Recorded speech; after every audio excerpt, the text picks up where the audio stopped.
Hello friends, welcome to our YouTube channel. అయితే తిరుమల తిరుపతి దేవస్థానం నుంచి అయితే మనకైతే పర్మనెంట్ జాబ్ అయితే భర్తీ చేయడానికి నోటిఫికేషన్ అయితే జారీ చేయడం అయితే జరిగింది.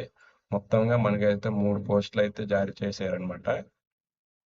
ఫస్ట్ పని ఏమొచ్చి స్టాఫ్ నర్సింగ్, తర్వాత పారామెడికల్, నాన్ పారామెడికల్ అనేసి 3 పోస్టులు అయితే రిలీజ్ చేయడం అయితే జరిగిందండి. మనకి అప్లికేషన్ డేట్ వచ్చేసరికి 15/7 నెల అంటే 2026 అంటే జూలైన మనకైతే స్టార్ట్ చేయాలి. అంటే ఆగస్టు 10వ డేట్ మనకైతే లాస్ట్ డేట్ అయితే ఇవ్వడం అయితే జరిగింది. అయితే ఈ వీడియోలో ఏంటంటే ఎవరు అప్లై చేసుకోవాలి, క్వాలిఫికేషన్ ఏంటి, ఎలా అప్లై చేసుకోవాలి అనేది ఈ వీడియోలో తెలుసుకుందాం. చేసుకోవాలంటే ఎవరు ఎలిజిబుల్ అంటే ఇప్పుడు చూద్దాం. ఆంధ్రప్రదేశ్ అంటే స్టేట్ ఆఫ్ ఆంధ్రప్రదేశ్ ఉన్న వాళ్ళు అంటే మనకైతే ఎవరైతే ఆంధ్రప్రదేశ్లో ఉన్నారో ప్రతి ఒక్క జిల్లా నుంచి మనకైతే అప్లై చేసుకోవచ్చు ఈ పోస్ట్కి గాను.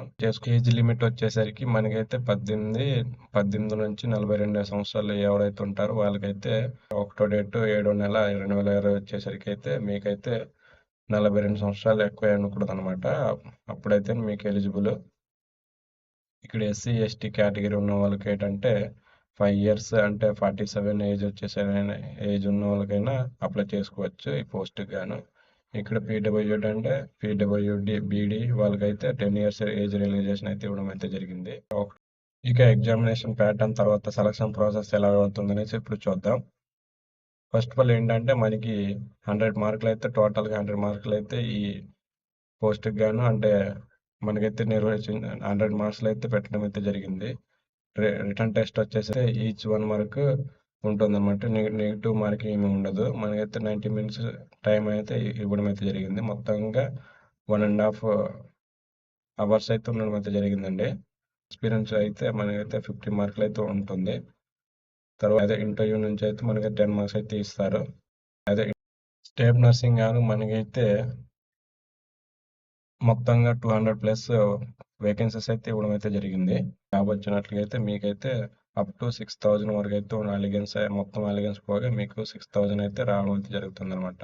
కాబట్టి ఇక్కడ మనకి స్టాఫ్ నర్సింగ్ వేకెన్సీస్ కానీ మనకైతే ఇవ్వడం అయితే జరిగింది. అంటే కేటగిరీ వైజ్గా ఒక్కొక్క కేటగిరీకి ఒక్కొక్క అంటే ఇక్కడైతే చూసుకోవచ్చు. మనకైతే టోటల్గా 200+ అయితే వేకెన్సీస్ అయితే ఇవ్వడం అయితే జరిగింది.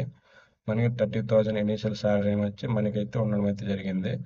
అప్ టు మనకైతే మా అన్ని ఎలిగెన్స్ పోగా మనకి 60,000 అయితే ఉండడం అయితే జరుగుతుంది అనమాట. క్వాలిఫికేషన్ వచ్చేసరికి మోస్ట్లీ బీఎస్సీ నర్సింగ్ అయి ఉండాలి. తర్వాత ఆంధ్రప్రదేశ్ కౌన్సిలర్ ఆంధ్రప్రదేశ్ రిజిస్టర్ అయి ఉండాలన్నమాట మీకు. తర్వాత ఇంటర్మీడియట్ పాస్ అయిన తర్వాత జూనియర్ నర్సింగ్ చేసి ఉండాలి 3 ఇయర్స్. ఎక్స్పీరియన్స్ మెడికల్ కాలేజ్ లేకపోతే మెడికల్ సెక్టర్లో అయి ఉండాలన్నమాట. నాన్ పారామెడికల్ నుంచి అయితే మనకి జూనియర్ అసిస్టెంట్, తర్వాత steno cum junior assistant, gas room operator మనకైతే కేటగిరీ వైజ్గా ఎన్ని పోస్టులు అయితే రిలీజ్ చేయడం అయితే జరిగింది. జూనియర్ అసిస్టెంట్ క్వాలిఫికేషన్ వచ్చేసరికి అంటే ఎడ్యుకేషన్ క్వాలిఫికేషన్ వచ్చేసరికి మీరు డిగ్రీ బిఎస్ అదే డిగ్రీ చేసి ఉండాలన్నమాట. తర్వాత కంప్యూటర్ నాలెడ్జ్ అయితే మనకైతే ఉండాలి. తర్వాత 3 ఇయర్స్ ఎక్స్పీరియన్స్ అయితే ఉండాలి. తర్వాత ఇలాగ కేసీఆర్ మోస్ట్ బ్యాచిలర్ అయితే డిగ్రీ అయితే ఉండడం అయితే జరిగిందండి. Building clerk. ఇప్పుడు ఈ పోస్టులు కానీ మనకైతే ఎలా రిజిస్ట్రేషన్ చేసుకునేది ఇప్పుడు చూద్దాం. ఫస్ట్ ఇక్కడ రిజిస్ట్రేషన్ చేసుకోండి. తర్వాత సెకండ్ స్టెప్ వచ్చి లాగిన్ చేసుకొని పేమెంట్ అనేది చేయాలి.